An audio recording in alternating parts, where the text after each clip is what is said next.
Hi France, price Lord. எல்லாம் எப்படி இருக்கீங்க? நல்லா இருக்கீங்களா? ஓகே ஃப்ரான்ஸ், இன்னைக்கு ஆரோக்கியமான சட்டங்களில் 60வது சட்டம் பார்க்க போகிறோம் ஃப்ரான்ஸ்.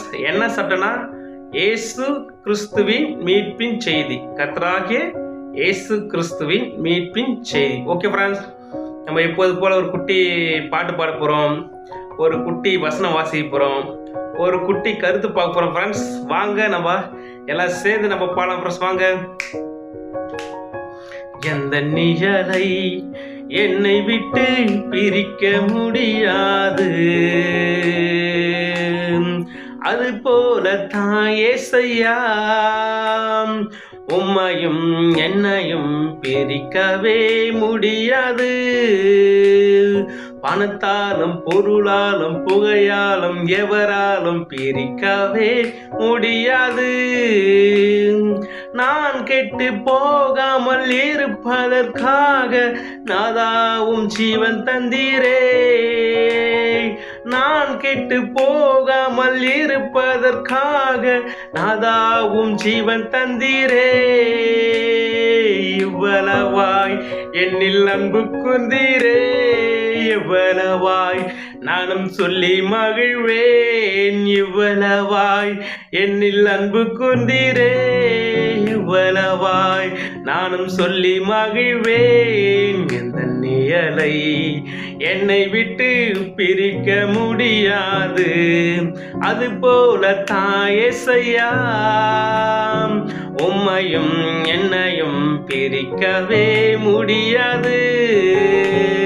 பணத்தாலும் பொருளாலும் புகையாலும் எவராலும் பிரிக்கவே முடியாது. ஓகே ஃப்ரெண்ட்ஸ், இந்த குட்டி பாட்டு போயிட்டோம், ஒரு குட்டி வசனம் வாசிக்க போறோம் ஃப்ரெண்ட்ஸ். வாங்க நம்ம எல்லாம் சேர்ந்து வாசனம் ஃப்ரெண்ட்ஸ். வாங்க. ரோமர் 1வது அதிகாரம் 16வது வசனம் ஃப்ரெண்ட்ஸ். நான் வாசிக்கிறேன் ஃப்ரெண்ட்ஸ். கிறிஸ்துவின் சுவிசேஷத்தை குறித்து நான் வெட்கப்படேன். முன்பு யூதரிலும் பின்பு கிரேக்கரிலும் விசுவாசிக்கிறவன் எவனோ அவனுக்கு ரட்சிப்பு உண்டாவதற்கு அது தேவ பலனாய் இருக்கிறது. ஃப்ரெண்ட்ஸ், இன்னொரு டைம் வாசிக்கிறேன் ஃப்ரெண்ட்ஸ்.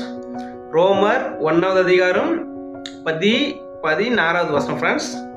கிறிஸ்துவின் சுவிசேஷத்தை குறித்து நான் வெட்கப்படேன். முன்பு யூதரிலும் பின்பு கிரேக்கரிலும் விசுவாசிக்கிற எவனோ அவனுக்கு ரட்சிப்பு உண்டாவதற்கு அது தேவ பலனாய் இருக்கிறது. ஓகே ஃப்ரெண்ட்ஸ், ஒரு குட்டி வசனம், இது குட்டி வசனம் ஃப்ரெண்ட்ஸ். இதனுடைய கருத்து என்ன ஃப்ரெண்ட்ஸ், அதாவது என்னன்னா,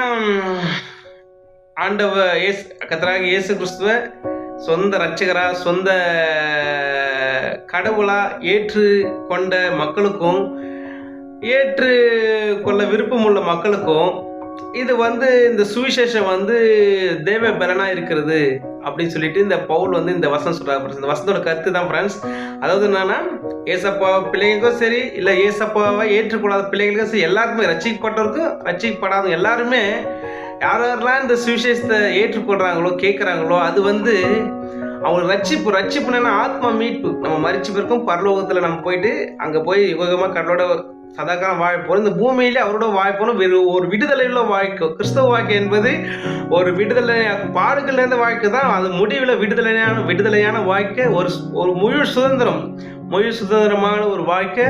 அது மன ரீதியாக, உணர்வு ரீதியாக, உறவுகள் ரீதியாக, பொருளாதார ரீதியாக, அது எல்லா வகையிலும் நம்ம விடுதலையா ஒரு கள்ளம் கபட அற்ற ஒரு குழந்தை போல் நம்ம ஹாப்பியாக இருக்கலாம் ஃப்ரெண்ட்ஸ். இது நான் சொல்கிறேன், ஒரு பின்னாடி சொல்கிறேன். அப்போ இதுதான் இந்த வசனத்தோட கருத்து ஃப்ரெண்ட்ஸ். யாரெல்லாம் ஏசப்பா பிள்ளைங்களும் ஏசப்பா ஏற்றுக்கொள்ளாத பிள்ளைங்க எல்லாருக்கும் இந்த சுவிசேஷத்தை இந்த கட்டளைகளை, இந்த உபதேசங்களை கேட்டு அதன்படி விரும்புகிற யாவருக்கும் அது கடவுளுடைய தேவனுடைய பலனா இருக்குதுன்னு சொல்லிட்டு இந்த வசனத்தோட கருத்து பவுல் சொல்ல விரும்புகிறார் ஃப்ரெண்ட்ஸ். ஓகே ஃப்ரெண்ட்ஸ், தான் இந்த வசனத்தோட குட்டி கருத்து. நான் ஒரு கருத்தும் கூட ஷேர் பண்ண விரும்புகிறேன் ஃப்ரெண்ட்ஸ். ஓகே ஃப்ரெண்ட்ஸ், இந்த இந்த கட்டளை வந்து 60வது கட்டளை பார்த்தோம், இயேசு கிறிஸ்துவின் மீட்பின் செய்தி. அப்போ உலகத்தில் அநேக உபதேசங்கள் இருக்குது. அதாவது கிறிஸ்தவத்திலேயே அநேக பிரிவினர்கள் இருக்கிறாங்க. முஸ்லீம் சகோதரர்கள் அவர்களிலே அநேக பிரிவுகள் இருக்கிறது.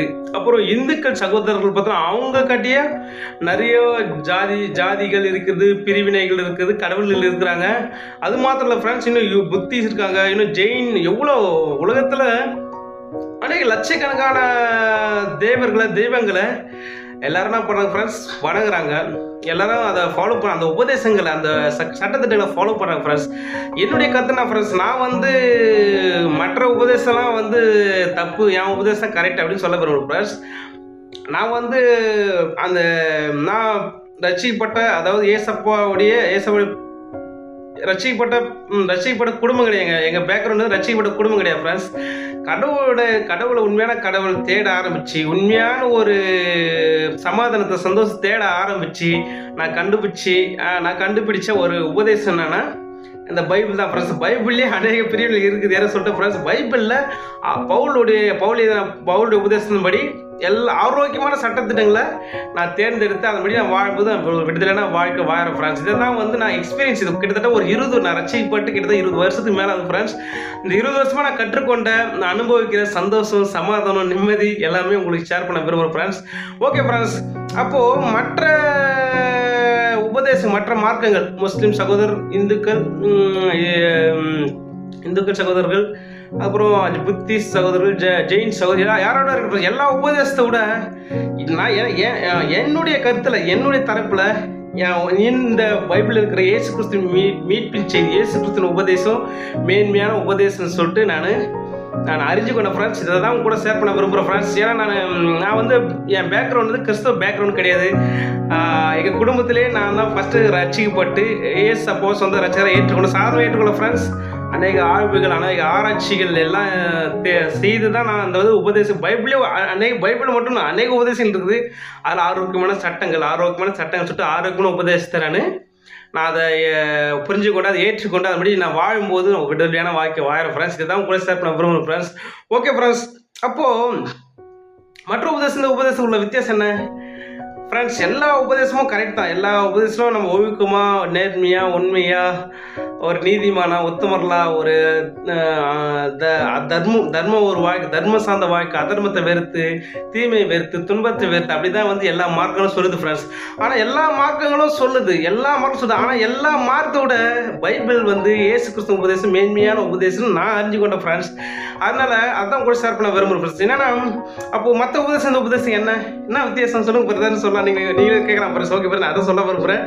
மற்ற உபதேசங்கள் வந்து வாழும்போது காதல், காமம், இது ரெண்டு தான் ஃப்ரெண்ட்ஸ் முக்கியமான. நல்லா புரிஞ்சுங்க. காமம், காதல். ஓகே ஃப்ரெண்ட்ஸ், இன்னொரு சைடு போனால் அன்பு, ஆசை. அதாவது காதல்னா அன்பு, காமம்னா ஆசை. ஓகே ஃப்ரெண்ட்ஸ், அப்போது நான் இயேசு கிறிஸ்துவ உபதேசத்தை நான் ஏற்றுக்கொண்டு அதன்படி நான் வாழ விரும்பும்போது எப்படியோ ஃப்ரெண்ட்ஸ், நான் நிறைய வீடியோவில் போட்டிருப்பேன். என்னைக்கு ஏசப்பாவை சொந்த ரட்சகரை நம்ம ஏற்றுக்கொள்கிறோமோ அன்றைய நாள் தொடங்கி 20 வருஷம் ஃப்ரெண்ட்ஸ், 20 வருஷம் கழிச்சு தான் நமக்கு, அதாவது நான் பெயர் கிறிஸ்தவங்களாக வாழறேன்னு நான் சொல்ல ஃப்ரெண்ட்ஸ், 20 வருஷம் உண்மையாக உத்தமாக வாழ விரும்புகிற ஒவ்வொருவரும் 20 வருஷம் கழிச்சு தான் இந்த மெச்சூரிட்டி வரும் ஃப்ரெண்ட்ஸ். ஆனால் நீ சொல்லலாம், நிறைய பேர் பாஸ்ட்டுங்க 30 வருஷம் 40 வருஷம் ஊழி செய்கிறாங்க, 30 வருஷம் 20 வருஷம் ரட்சிக்கப்பட்டாச்சு, ஆனால் அவங்க கேரக்டர் சரியில்லையே, அவங்க குணம் சரியில்லையே, அவங்களுடைய நடவடிக்கை சரியில்லையே நீங்கள் வந்து கேள்வி கேட்கலாம் ஃப்ரெண்ட்ஸ். எனக்கும் அந்த கேள்வி இருந்தது ஃபர்ஸ்ட்டில். அப்படிப்பட்டவர் பொய்யர்கள், கல உபதேசிகள், அப்படிப்பட்ட அன்மெச்சூரிட்டி, அப்படிப்பட்ட தண்டனை சாதனை இல்லை ஃப்ரெண்ட்ஸ். அப்படிப்பட்ட தண்டனை அதிகமாக இருக்குது. அப்படிப்பட்டவர்கள் வந்து நீதி, நேர்மை, உத்தம, ஒழுக்கமாக வாழ விருப்பம் இல்லாதவர்கள். அவங்க தான் வந்து கள்ள தீர்க்கதரிசிகள், கள்ள உபதேசிகள். அவங்களுக்கு தான் வந்து நித்திய தண்டனை இருக்குன்னு சொல்லி இந்த பைபிளில் சொல்லுது ஃப்ரெண்ட்ஸ். அப்போது இந்த 20 வருஷத்தில் என்ன நடக்கும் ஃப்ரெண்ட்ஸ்னா, என்ன நடக்கும் ஃப்ரெண்ட்ஸ்?